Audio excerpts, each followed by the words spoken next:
अगली खबर जयपुर से है। कृषि मंत्री किरोड़ीलाल मीणा पहुंचे वन मंत्री संजय शर्मा के आवास पर। सैकड़ों की तादाद में लोगों के साथ मंत्री मीणा पहुंचे हैं और वन क्षेत्र में खनन पर रोक को लेकर पहुंचे हैं मंत्री किरोड़ीलाल मीणा।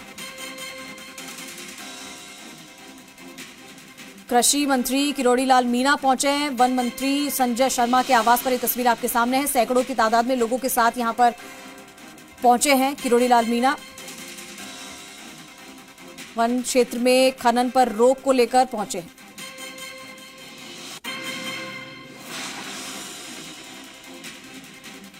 सीएम साहब की जानकारी अखिल अरोड़ा जी डालेंगे कि जो माइंस लीज जिनके पास वैध है और वन ने प्राप्त करके जो वहां निकल रहे हैं उनको सड़क पर नहीं रोका जाए और नॉन फॉरेस्ट एरिया से जो जा रहे हैं उनको भी नहीं रोका जाए। फॉरेस्ट एरिया से जो जा रहे हैं उनको मौके पर कार्रवाई की जाए। ये भी यही कह रहे हैं। क्या वजह क्या रही कि जब लीगल है लोगों के पास रेवन्ना है फिर भी पुलिस परेशान कर रही है? वजह तो पुलिस नहीं कर रही, फॉरेस्ट वाले पकड़ रहे हैं। अब वजह तो यही बता पाएंगे।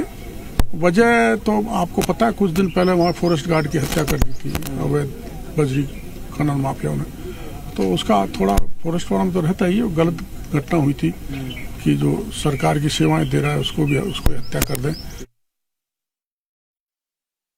तो ये तस्वीरें हैं आवास की, संजय शर्मा के आवास की तस्वीरें हैं।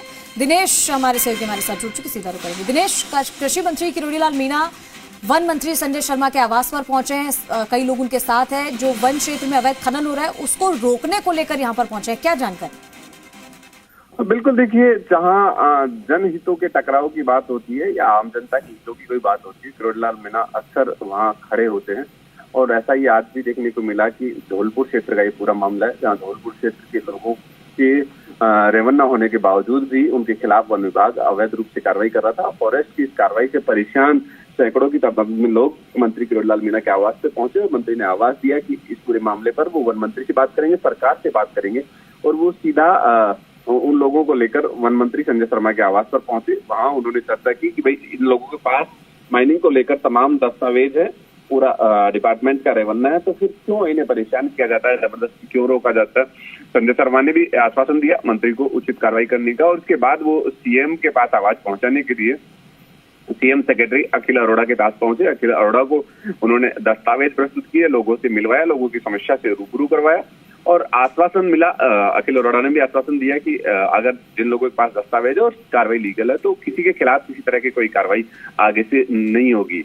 ऐसे में लोगों से रूबरू हुए और लोगों ने भी आश्वासन दिया। डॉक्टर किरोड़ीलाल मीणा जो दोनों जगह उन्होंने मुलाकात की, चाहे सेक्रेटरी हो या वन मंत्री हो, उससे वो लोग खुश होकर गए और आश्वस्त होकर गए कि अब किसी तरह के खिलाफ उनकी कार्रवाई नहीं होगी।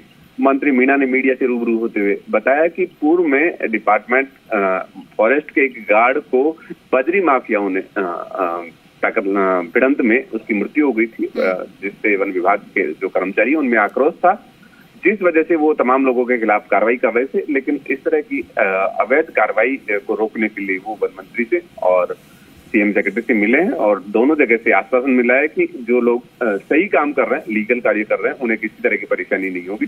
इस तरह के आश्वासन के बाद वो लोगों से रूबरू होकर अपने आवास के लिए लौट गए। क्या कुछ समाधान के बारे में भी जिक्र हुआ है दिनेश? क्योंकि जो अवैध खनन माफिया है वो किस तरीके से अब उनका आतंक कायम है। हालांकि पुलिस की टीमें गठित करके एक रणनीति के तहत उनको पकड़ा भी जाता है, कार्रवाई भी की जाती है, एक्शन लिए जाते हैं, लेकिन इसका समाधान क्या है? क्योंकि चोरी छिपे रात के समय में भी हमने देखा है कि ट्रकों से भरकर कभी अवैध बजरी का खनन होता है, कभी किसी की तरह से वहां पर पहुंचते हैं। तो ऐसे में उनका समाधान को लेकर क्या कुछ चर्चा हुई है दोनों के बीच में?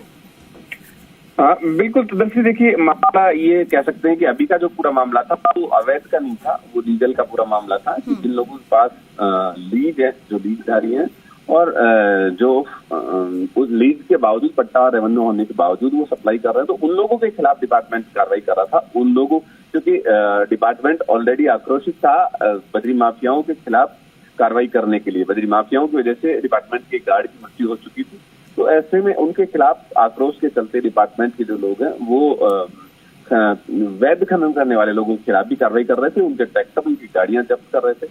इस वजह से लोगों में डिपार्टमेंट को लेकर एक भय था, एक आक्रोश था और उस आक्रोश को समाप्त करने के लिए डिपार्टमेंट से बचने के लिए वो मंत्री करोड़लाल मीणा के आवास पर पहुंचे। मंत्री ने आश्वासन दिया, दोनों जगह मिलवाया। वन मंत्री संजय शर्मा से मुलाकात की। संजय शर्मा ने आश्वासन दिया कि इस तरह की कोई भी अवैध तरीके की कार्रवाई नहीं की जाएगी। जो लोग लीगल कार्य कर रहे हैं उन्हें पूरा सहयोग किया जाएगा। और वहीं वो पीएम सेक्रेटरी अखिल अरोड़ा से मुलाकात हुई, वहां भी उन्होंने दस्तावेज दिखाए और जो रेवन्ना उनके पास था उसको लेकर अखिल अरोड़ा ने भी आश्वासन दिया कि वो जिला प्रशासन से बात करेंगे और किसी तरह की कोई भी अवैध कार्रवाई नहीं की जाएगी। ठीक है दिनेश, शुक्रिया तमाम जानकारी के लिए।